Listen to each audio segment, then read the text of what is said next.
Good morning dear students, आप सभी का मेरे चैनल पर हार्दिक स्वागत है। मैं चंद्र सिंह आपका बहुत बहुत आभार व्यक्त कर रहा हूं कि आप मेरे चैनल पर विजिट कर रहे हैं।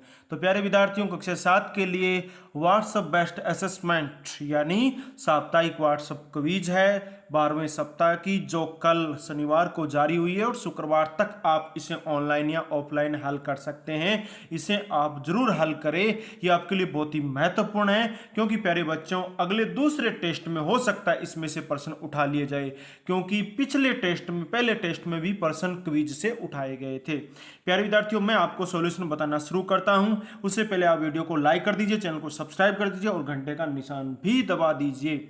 तो प्यारे विद्यार्थियों, कक्षा 7 की इंग्लिश की यानी अंग्रेजी विषय की व्हाट्सएप क्विज है, इसको हल करना शुरू करते हैं। पहला प्रश्न आपकी स्क्रीन पर आ चुका है। प्यारे विद्यार्थियों, प्रश्न क्या है? What challenge did the king give to Gopal? What challenge did the king give to Gopal? यानी राजा ने गोपाल को क्या चैलेंज दिया? To catch a huge hilsa fish, to bring the fish to the palace without anyone asking a word, to buy the most expensive hilsa fish in the market, all of the above। तो आपका उत्तर है बच्चों, to bring the fish to the palace without anyone asking a word, किसी से बिना कोई शब्द के मछली है वो महल तक लानी है। तो आपका दूसरा उत्तर हो गया। प्रश्न नंबर 2 की बात करते हैं। What is a comic book? What is a comic book? Comic book क्या होती है? A book that contains stories told through pictures, a book that contains essays, a book that does not contain stories and pictures, या none of the above.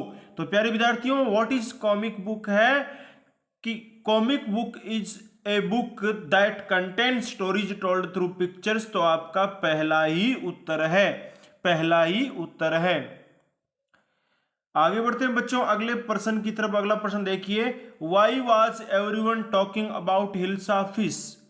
Because it was a huge fish, because the fish could live out of water, because it was a talking fish, because it was the season of hilsa fish. यानी प्रत्येक व्यक्ति hilsa fish के बारे में ही क्यों बातें कर रहा था? क्यों बातें कर रहा था भाई? क्यों कर रहा था? Because it was the season of hilsa fish, क्योंकि ये हिल्सा फिश का सीजन था, उसकी ऋतु थी। तो आपका चौथा उत्तर है। प्यारे बच्चों, डिस्क्रिप्शन में WhatsApp group, Facebook page, Twitter, Instagram, Telegram channel के लिंक दिए गए हैं। वहां जाकर आप क्लिक करके हमारी सोशल साइट से जुड़ सकते हैं और शिक्षा से संबंधित अन्य सूचना वहां से एकत्र कर सकते हैं। प्यारे विद्यार्थियों, अगला प्रश्न आ गया है। What did Gopal not do before he went two by the hilsa fish? Gopal saved half of his fish, he smeared ash over himself, he put on rags, he took a bath। तो प्यारे बच्चों, आपका उत्तर है he took a bath। यानी what did Gopal not do before he went to buy the hilsa fish? कि hilsa fish जाने से पहले वो he took a bath यानी नहाता था। तो आपका उत्तर है 4 नंबर। प्यारे बच्चों, अगले प्रश्न की बात करते हैं। अगला प्रश्न क्या है? Why did Gopal dress up filthily? Because he wanted to divert everybody's attention, because he did not have money to buy good clothes, or because the king had asked him to do so, because he wanted to buy the hilsa fish। Gopal ने ये घटिया dress up क्यों की, पट्टी क्यों की? तो वह बिकॉज क्योंकि he wanted to divert, divert मतलब खींचना चाहना यानी घुमाना, एवरीबॉडीज अटेंशन प्रत्येक व्यक्ति के ध्यान को वो बटाना चाहता था। तो आपका पहला ही उत्तर है। आगे बढ़ते हैं प्यारे बच्चों अगले सवाल की तरफ। अगला सवाल फिर आ गया है।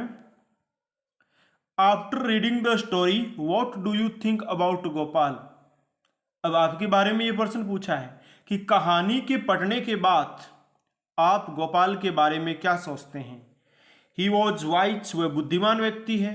ही वॉज शार्प विटेड यानी वो तीक्ष्ण बुद्धि वाला व्यक्ति है। ही वॉज कॉन्फिडेंट, वह आत्मविश्वासी है। ऑल ऑफ द अबोव, या यूं कह सकते हैं उसके सभी गुण हैं। तो बिल्कुल वह बुद्धिमान भी है, तीक्ष्ण बुद्धि वाला है, आत्मविश्वासी है। तो आपका उत्तर क्या हो गया बच्चों? All of the above. 4 number उत्तर हो चुका है। आगे बढ़ते हैं बच्चों अगले सवाल की तरफ। अगला सवाल फिर आ गया है आपकी स्क्रीन पर। You cannot see the king, identify the kind of the sentence. कि you cannot see the king, तुम राजा से नहीं मिल सकते। Identify the kind of the sentence, इस वाक्य का प्रकार बताइए। Interrogative sentence, exclamatory sentence, declarative sentence और इंपेरेटिव सेंटेंस। तो कौन सा? देखो यहां पर विस्मयादि बोधक, देखो ये निशान होता है, वो होता है आपका एक्सक्लेमेटरी सेंटेंस। कैसा सेंटेंस होता है? एक्सक्लेमेटरी, विस्मयादि बोधक वाक्य। तो आपका 2 नंबर उत्तर हो गया। प्यारे बच्चों, यदि वीडियो पसंद आ रहा है तो आप इसे लाइक कर दीजिए, चैनल को सब्सक्राइब कर दीजिए, घंटे का निशान दबा दीजिए। अगला प्रश्न देखिए। No one seems to be interested in hilsa fish today, identify the adjective in the given sentence. यानी जो ऊपर वाक्य दिया गया इसमें एडजेक्टिव है वो आइडेंटिफाई करना है। इंटरेस्टेड है या हिल्सा फिश है या सिम्स है या टू है। तो देखो टू तो प्रीपोजिशन है और सिम्स वर्ब है, हिल्सा फिश ये आपकी नाउन होगी। अब इंटरेस्टेड हो सकता है, तो देखते हैं क्या है कि टू बी एन इंटरेस्टेड, बिल्कुल यही आपका एडजेक्टिव है, इंटरेस्टेड। तो आपके इस पर्सन का उत्तर भी पहला हो गया। ठीक है। अब देखिए बच्चों, अपने अंग्रेजी की इस क्विज को हल कर रहे हैं। अंग्रेजी की क्विज है वो बहुत ही सावधानी पूर्वक आपको हल करनी है। ठीक है। और हमारी ये क्विज हल हो गई है। अगली क्विज में मिलेंगे, तब तक के लिए जय हिंद। यदि वीडियो पसंद आया तो लाइक कर दीजिए, चैनल को सब्सक्राइब कर दीजिए। Okay bye Tata.